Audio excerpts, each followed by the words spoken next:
मनोगत श्रीरामाचे. लेखक रमेश पतंगे. सर्व भारतवासियांना माझा नमस्कार.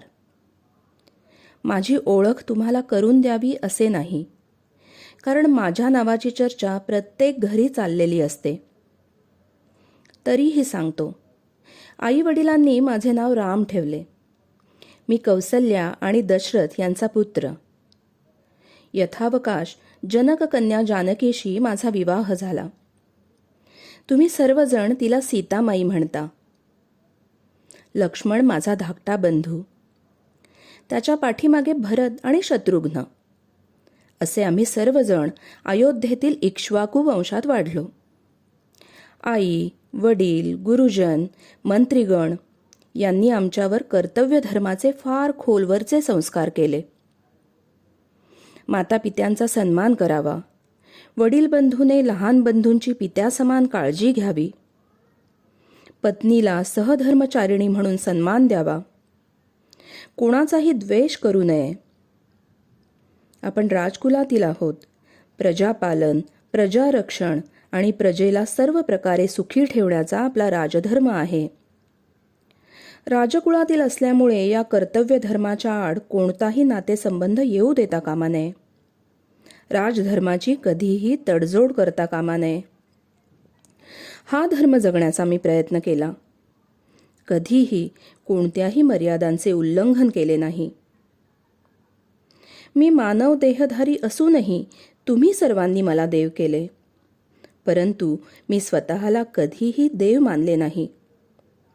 ब्रह्मांड चालक सर्वशक्तिमान परमेश्वर कुठे आणि मी कुठे? माझी ओळख कौसल्यापुत्र, दशरथपुत्र, जानकीपती तीच मला भावते. मला देव करून तुम्ही माझी मंदिरे बांधलीत, माझ्यावर स्तोत्रे रचली, आरत्या रचल्या, यात्रा सुरू केल्या, व्रतवैकल्ये सुरू केली. त्या बाबतीत मला काही म्हणायचे नाही. मी जन्मभर प्रजेलाच माझे आराध्य मानले आणि प्रजेच्या कल्याणासाठी झिजलो. प्राणप्रिय जानकीचाही त्याग करण्याचा कठोर आणि तेवढाच वाईट निर्णय मला घ्यावा लागला. म्हणून तुम्ही जे काही करता आहात त्याबद्दल मी काही बोलणे उचित होणार नाही, परंतु मला काही गोष्टींची खंत वाटते तेवढी व्यक्त करतो. मला खंत याची वाटते की मी ज्याप्रमाणे कर्तव्य धर्माचे आचरण केले तसे आचरण तुम्ही का करीत नाही? भरताला अयोध्येचे साम्राज्य मिळत असताना देखील त्याने ते नाकारले. राजा बनण्याचा माझा अधिकार नाही, तो रामाचा अधिकार आहे असे तो म्हणाला. आज तुम्ही टिचभर संपत्तीसाठी एकमेकांचे गळे का धरता?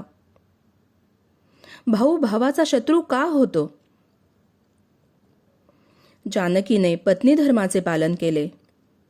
माझ्याबरोबर वनवासात येण्याची काही गरज नव्हती, पण ती म्हणाली, जेथे राघव तेथे सीता. पत्नी धर्म आणि पतिधर्म एकाच नाण्याच्या दोन बाजू असतात. वैवाहिक धर्माचे एकतर्फी पालन होत नाही. दोघांनी आपापल्या कर्तव्याचे पालन करावे लागते. माझ्या नावाचा जय जयकार करताना तुम्ही याचे स्मरण करता का? सार्वजनिक जीवनात खोटारडेपणा खूप वाढला. सर्वोच्च न्यायालयात माझ्या जन्मस्थानावर केस चालू असताना ढीगभर खोटे पुरावे दिले गेले. खोटेपणा अधर्म असतो. अशांना काही शिक्षा होणार की नाही? मंदिरात मूर्तीत बसण्याऐवजी मला कर्तव्य धर्मात बसणे अधिक आवडेल. कोट्यवधी रुपये खर्च करून आज तुम्ही माझ्या जन्मस्थानावर भव्य मंदिर बांधले आहे आणि माझ्या बालमूर्तीची प्राणप्रतिष्ठा करणार आहात. या जन्मस्थानावर शेकडो वर्षे असेच भव्य मंदिर उभे होते. ते परदेशातून आलेल्या बाबराने पाडले. खरे सांगायचे तर माझे मंदिर पाडले याबद्दल मला काही दुःख झाले नाही.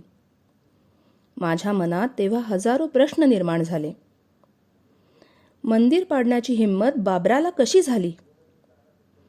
उझबेकिस्तानातून हजारो मैलांचा प्रवास करून अवघड वाटेने बाबर आपल्या पुण्यभूमीत आला. त्याला रोखण्यासाठी सर्व भारत एकवटून का उभा राहिला नाही?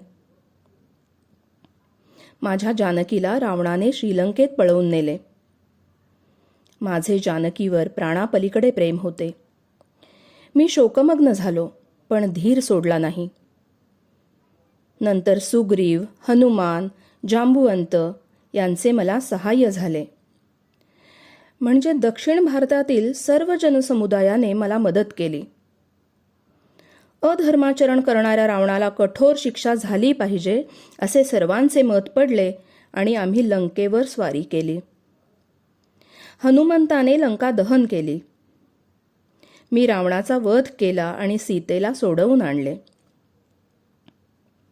बाबराच्या मुलखात जाऊन अधर्मी बाबरिक मानसिकतेचा समूळ नाश का केला गेला नाही? कुठे गेली ती हनुमंताची शक्ती? कुठे हरवला तो जननिर्धार? कुठे गायब झाली ती सामाजिक एकजूट? कुठे लोप पावला सामाजिक समरसता भाव?